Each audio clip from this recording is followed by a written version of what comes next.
Hey guys, it is NCS Fan 001 here for another one of those weekly trophy list updates. Today's date is Monday, October 16th, 2023. So this will have covered the week of October the 9th through the 15th of 2023.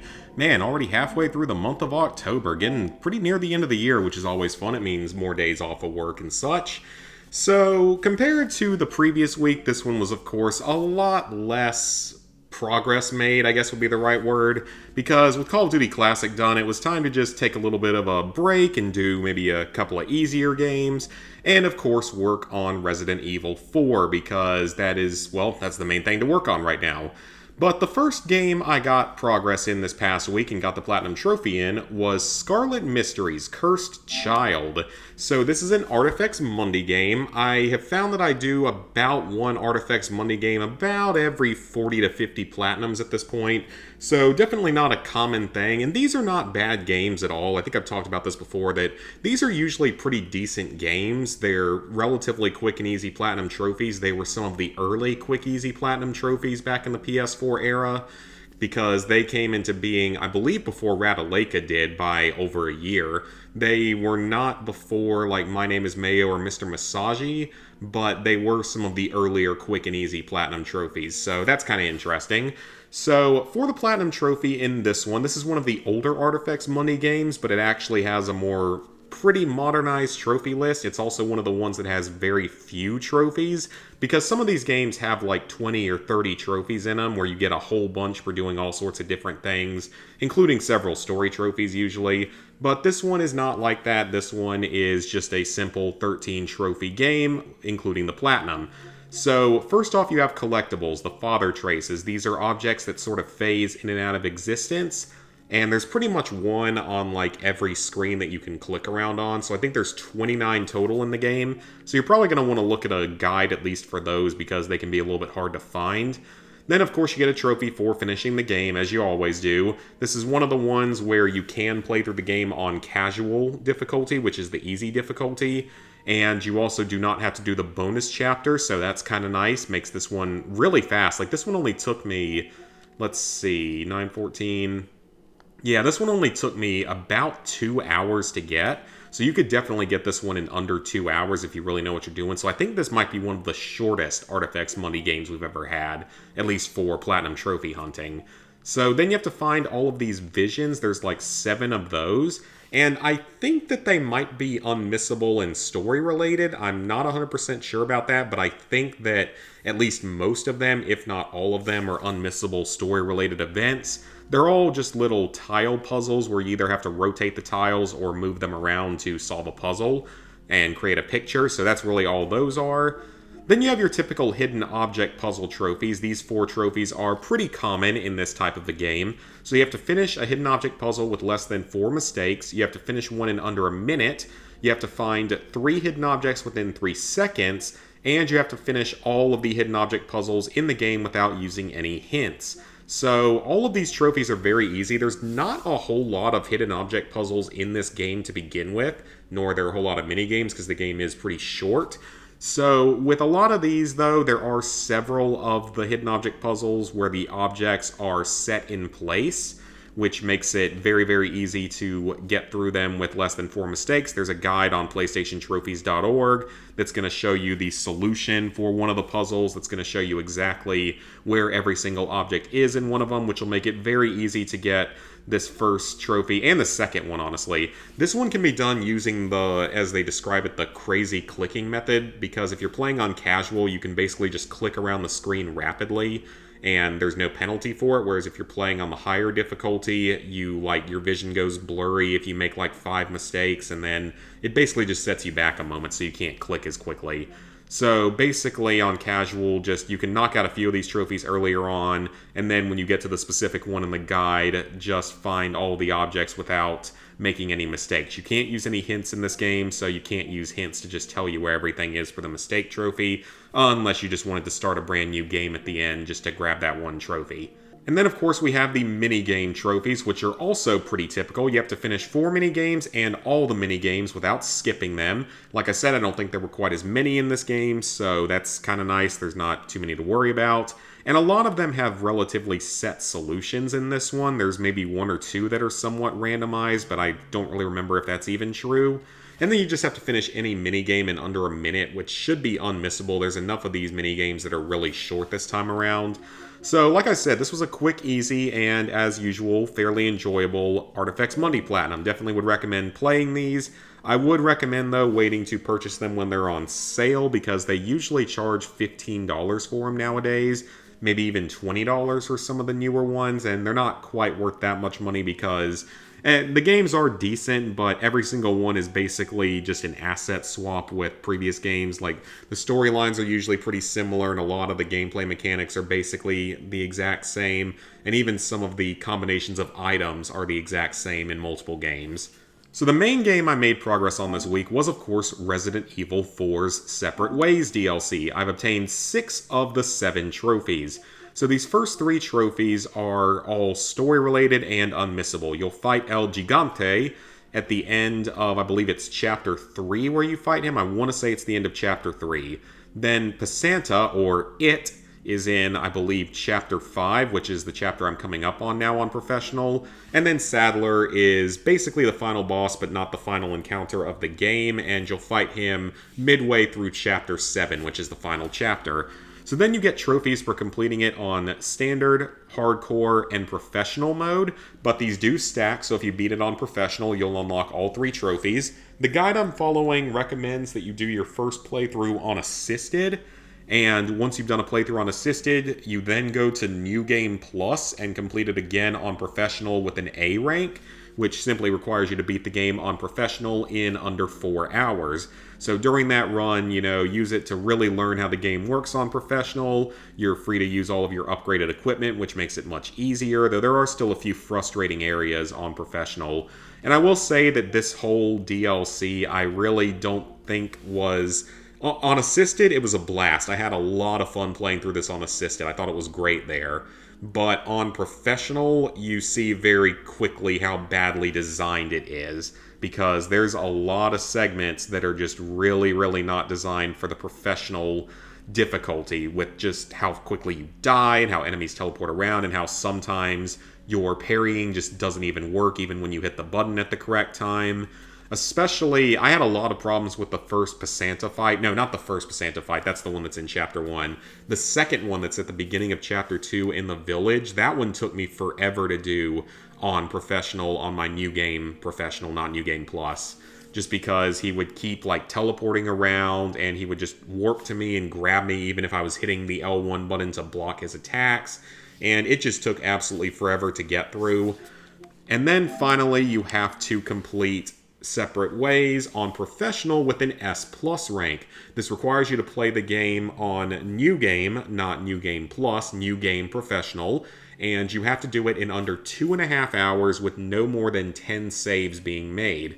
And it's definitely not easy. Now, the one positive is that this DLC is much shorter than the base game, but 2.5 hours is not a lot of time, not much of a buffer, because the base game was pretty reasonable, pretty lenient with the time for a lot of these difficulty trophies, but with this one, not so much. 2.5 hours is barely enough time. Even with a really good run, you're probably going to end up at around 2 hours and 15 minutes. There's really not a lot of wiggle room this time around, which is really unfortunate. Now, the one thing that makes this much more bearable is that if you beat the game on Professional with an A rank before going into this last trophy, you will actually be able to have access to the Chicago Sweeper, or Chicago Typewriter as it used to always be known. And with that, you can purchase the exclusive upgrade ticket for it by the time you reach, I think it's Chapter 4, which then gives you the infinite ammo Chicago Typewriter for the rest of the game. Or you can be like me and purchase the exclusive upgrade tickets from the PlayStation Store, the pack of 3, or even just a single one, and you can use it to immediately get the specialty upgrade for the Chicago Typewriter at the very first merchant in Chapter 2.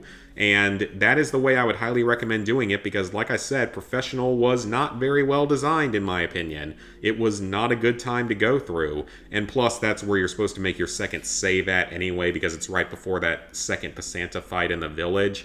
So yeah, professional mode has been a real pain in the butt so far. It's not been a fun experience. Assisted or standard mode, you're going to have fun with it because it's great with the story and all, but in terms of gameplay, professional is not a good time, and I would definitely recommend doing the exclusive upgrade ticket route through the PlayStation Store if you just want to save yourself a lot of time and headache. So, it really feels like it was built to only really be realistically doable with less frustration if you purchase those tickets, basically a microtransaction type of thing. So that's just really, really annoying to me, but at least I'm making progress on it. Currently, I am on the very beginning of Chapter 5, and I've used up 5 of my saves, which is what the guide recommends doing. Then Chapter 5 is really, really painful, though, because not only does it have the fight against it, but it also has the double Garrador room, which I am not looking forward to at all. And then, of course, there's the final battle against Sadler, but I'll purchase a rocket launcher for him, so I won't have to worry about that one at least. So, yeah, that's my progress on Resident Evil Separate Ways DLC. As far as I know, it's going to be the last DLC we get for Resident Evil 4 because the Mercenaries stuff that we've gotten never got any DLC trophies, including when they added in new stuff for Separate Ways. And I don't think they're going to make Assignment Ada either. I don't really see that happening. I've heard nothing about that. So, fingers crossed, knock on my wooden table that we don't get that DLC or that as DLC as well. But I guess we'll have to see. There's also a possibility they might do what Resident Evil 2 did and add in like a random extra collectible for you to find.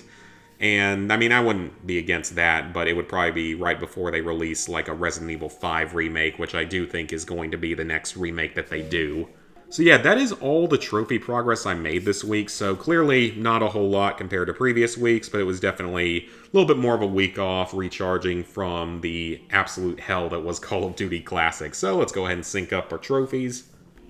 Alright, so with that, level 842, 5%, 26,765 total trophies, 752 platinums, 4,921 golds, 7,169 silvers, 13,923 bronzes. So, plans for the upcoming week. The biggest focus of this upcoming week is to finish off Resident Evil 4. I should be able to finish it in like one more night, hopefully. So I don't know if I'll finish it Monday, because Monday's always my busiest day. It's actually, for anyone who's curious, that's the busy day for me, because it's the day I do all my errands after work. Like, I'll go refuel the car, I'll run by the pharmacy if I need to, and of course go grocery shopping and do some meal prepping, because on the weekends I usually just don't feel like spending any energy doing things that are like adulting, or whatever you want to call it. That was a really weird way of saying all that. But hopefully by like Tuesday night, I should be able to finish off Resident Evil 4, which will be great. Just can put that one away, and then I'll only have 6 incomplete games left on my profile. So along with Resident Evil 4 Remake, I can hopefully finally get started on The Raven, the random old PS4 game that I've talked about before. It's not quite like a Telltale game. I think it's semi-point and click, but it's a little bit more complicated, but it's still not super long or anything like that.